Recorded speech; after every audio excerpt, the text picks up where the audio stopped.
Hello guys, ഒരു സാധനം ഞാൻ കാണിച്ചു തരാം. ഒരാളിപ്പോൾ പുറത്ത് പോയി വന്നിട്ടുണ്ട്. ഇനി പറയുന്നത് ഞാനല്ല എന്ന് കേൾക്കണ്ട കേട്ടോ. ഞാനിതാ ഇവിടെ ഉണ്ട് കേട്ടോ. ഒരാളെങ്ങനെ കാണിച്ചു തരാം.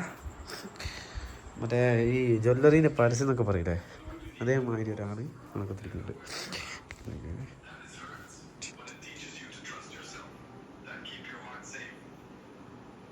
ഓ, ഇംഗ്ലീഷൊക്കെ കാണൂ. അതെ, ഒരു കാര്യം ചോട്ടെ. ഇപ്പോ ജസിമോളെ മേല്, അതായത് ശരീരത്ത് എത്ര പവൻ അല്ല എത്ര പൈസയുടെ മുതലുണ്ട്? പറ, പറഞ്ഞില്ലെങ്കിൽ പറ ഗൈസ്. കണ്ട ഗൈസ്, ആ കൈത്തല കൂടി ഇപ്പൊ തൂങ്ങിപ്പോവും. അതൊന്നും ഇല്ല കേട്ടോ ഗൈസ്. ഞാന് പിന്നെ കൊയിലാണ്ടി പോയ സമയത്ത് ഇവിടെ അളമാറയിൽ വെക്കുന്നത് സേഫ് അല്ല എന്നുള്ളത് കൊണ്ട് എടുത്തിട്ടതാ, അല്ലാതെ വേറെ ഒന്നുമില്ല. അത് സംശയം ഉണ്ടെങ്കിൽ ആർക്ക് ചോദിച്ചാലും ഞാൻ കാണിച്ചു തരും. അങ്ങനെ ചോദിച്ചാൽ ഞാൻ കാണിച്ചു തരും. എനക്കെന്തെങ്കിലും സംശയമോ ഇതിന്റെ മുള്ളുണ്ടാവുമല്ലോ. അങ്ങനെ കാണില്ല. ഓ കൂട്ടിക്കോ. 1.25 1.5. അപ്പൊ കൂട്ടാൻ അറിയില്ലേ? 1.25 1.5 1.5 2.25 2.25 4 4.5 6.25 4 4 4 5 4 1.5 5 6 5 6 1.25 അല്ലോ ഒറ്റ. അപ്പോ 7.25 2 9.25 പിന്നെ 1 10.25 1 11.25 1.25 11 12 13 ഭാഗം കൂട്ടിക്കോ. 3.25 13.25 പിന്നെ ഒരു 3.5. 13 3 16 17 ഭാഗം എല്ലാം കൂടി ഉണ്ടല്ലേ. മൂക്കുത്തി എല്ലാം കൂടി കൂട്ടിയിട്ട് മൂക്കുത്തി ഡയമണ്ട്. അതിവിടെ ഞാൻ കൊയിലാണ്ടി പോയിട്ടുണ്ടായിരുന്നു.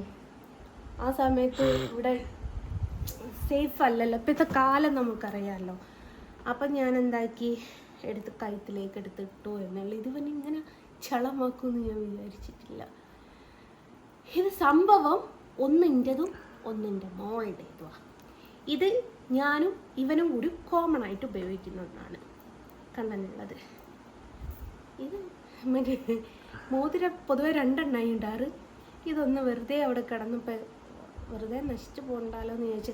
ഇത് രണ്ടും കൂടി ഞാൻ 1 പവനോ പറഞ്ഞത്. പക്ഷേ അങ്ങനെയല്ല, എന്നാലും അങ്ങനെ കിടക്കട്ടെ, അതാ നല്ലത്.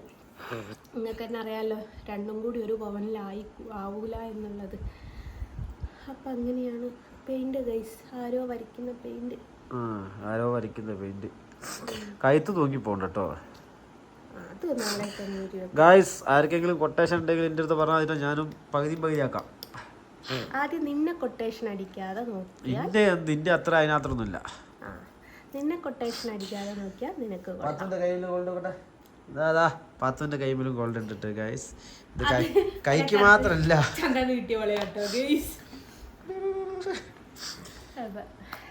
അപ്പൊ ഇതാണ് ജിസ്മോളെ ഗോൾഡ്.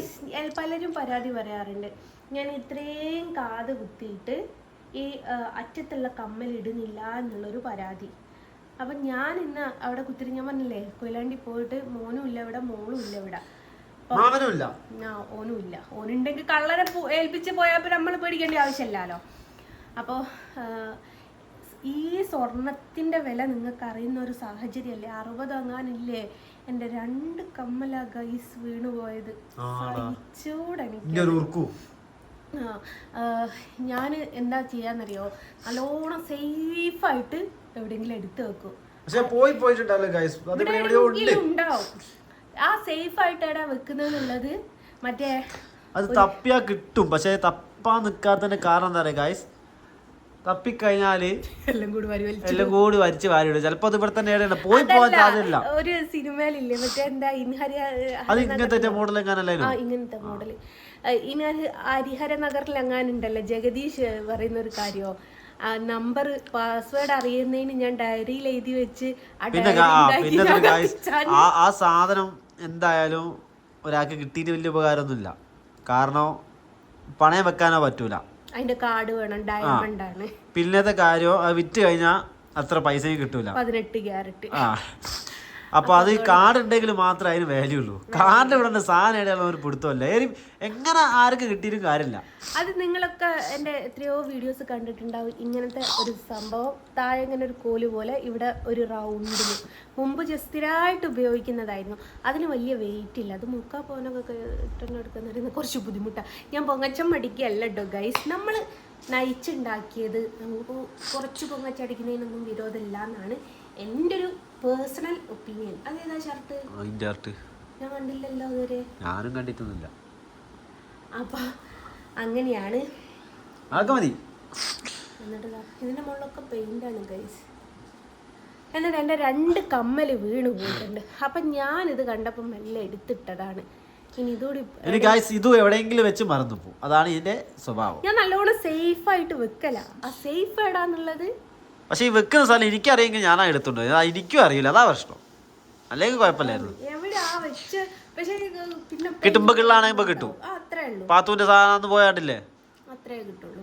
ഓൾറെഡി ഒരിക്കൽ റിസോർട്ട് കമ്മല് വീണിട്ട് പിറ്റേന്ന് രാവിലെ ആയപ്പോഴേക്കും എനിക്ക് കിട്ടിയിട്ട് അതുകൊണ്ട് എനിക്കുള്ളത് കിട്ടും. ഈ മോതിരം നിങ്ങൾ ആരും കണ്ടിട്ടുണ്ടായില്ലല്ലോ. ഞാൻ അങ്ങനെ ഇടാറില്ല. ഇനി ഒന്നുകൂടി ഉണ്ട്. അത് ഇവനും ഊരി വെച്ചിട്ട് ഞാനും ഊരി വെച്ചിട്ട് അത് ഡയമണ്ടിൻ്റെ അതാ. ഇത് ഡയമണ്ട് അല്ല കേട്ടോ. ഇതൊക്കെ മലബാർ ഗോൾഡ് എന്നാണ് ഞാൻ മിക്ക ഗോൾഡും മേടിക്കുന്നത്. എൻ്റെ ഗോൾഡൊക്കെ നിങ്ങൾ കണ്ടില്ലേ. അപ്പോൾ ഈ ലെയർ മാലയൊക്കെ കണ്ടില്ലേ. അപ്പോൾ മലബാർ ഗോൾഡ് എന്നാണ് മേടിക്കാറ്. അപ്പോൾ അവിടെ ഓരോരോ കളക്ഷൻ കാണുമ്പോൾ കയ്യിലുള്ള പൈസ എടുത്ത് വാങ്ങും. അന്നപ്പോൾ ഞാൻ വിചാരിക്കും വാങ്ങണ്ടില്ല, ഇനി എന്തിനു വാങ്ങിയതാണ്. പക്ഷെ അത് കഴിഞ്ഞ് ഞാൻ ഇപ്പുറം ഇങ്ങോട്ട് ചിന്തിക്കുന്ന സമയത്ത് വിചാരിക്കും കുറച്ചും കൂടി 38-35 സ്വർണ്ണം അവൻ്റെ കയ്യിലുള്ളത്. ഇപ്പൊ അതിന് ഡബിളായി. അതുണ്ടല്ലോ എൻ്റെ പാദസരം ഉണ്ടാക്കുന്ന സമയത്ത് ജസ്റ്റ് നോക്കിയിട്ട് പാദസരം അങ്ങനെ ആരും വ്യക്തമായിട്ട് കണ്ടിട്ടില്ലതാ. ഇതാണ് പാദസരം. അപ്പോൾ ഈ പാദസരം ഉണ്ടാക്കുന്ന സമയത്ത് ഷൗക്കത്ത് ഖാൻ പറഞ്ഞെങ്കിൽ 4 പവനുണ്ട് അടിപൊളിയിൽ ഉണ്ടാക്കാമെന്ന്. ഞാൻ എൻ്റെ 3 പവൻ്റെ പാദസരം കൊടുത്തിട്ടാട്ടോ ഉണ്ടാക്കിയിരിക്കുന്നത്. അപ്പോൾ ഷൗക്കത്ത് ഖാൻ പറഞ്ഞു 4 പവനാണ് നല്ല കാഴ്ചയിൽ നല്ല അടിപൊളിയിൽ ഉണ്ടാക്കാം. അപ്പോൾ ഞാൻ പറഞ്ഞു ഷൗക്കത്ത് ഖാൻ 4 പവൻ ഒരു പവനൊന്നും എന്നെ കൊണ്ട് കൂട്ടാനാവില്ല എന്നൊക്കെ പറഞ്ഞു. അന്ന് 40 രൂപ ഉള്ള സമയത്താണ്. അങ്ങനെ അരപ്പവൻ കൂട്ടി ഷൗക്കത്ത് ഖാൻ. 3 ആക്കി. ഇപ്പം ഈ അടുത്ത ദിവസം ഞാൻ വിചാരിച്ചു 4 ആക്കിയാൽ മതിയായി. ഇപ്പം എന്ത് വിലയാ പൊന്നിന്. അതേപോലെ അബദ്ധം ഗൾഫിൽ പോകാണ്ട് 2 കൊല്ലം കഴിഞ്ഞ് വരും കേട്ടോ. കൊണ്ടുവരാൻ അല്ല ഇതൊക്കെ അടിച്ചോണ്ട് പോവാന്. അങ്ങനെയാണ് കാര്യം. എന്തിന് എൻ്റെ കൈമലുള്ള ഈ ഒരു മോതിരണ്ടല്ലോ 8 രൂപക്ക് കണ്ടുണ്ടാക്കിയ മോതിര. ഞങ്ങളെ കൊയിലാണ്ടിലെ ശ്രീദേവി ശ്രീദേവി അല്ല തീയന. ശ്രീദേവിന്റെ വാല്. കൊയിലാണ്ടിയുള്ള ശ്രീദേവിന്റെ വാലാട്ടോ, ആനയുടെ. അപ്പൊ ഗായ്സ് ഇതാണ് കാര്യങ്ങൾ. ബൈ പറഞ്ഞേ. പ്രതീക്ഷിക്കാത്തൊരു ബൈ.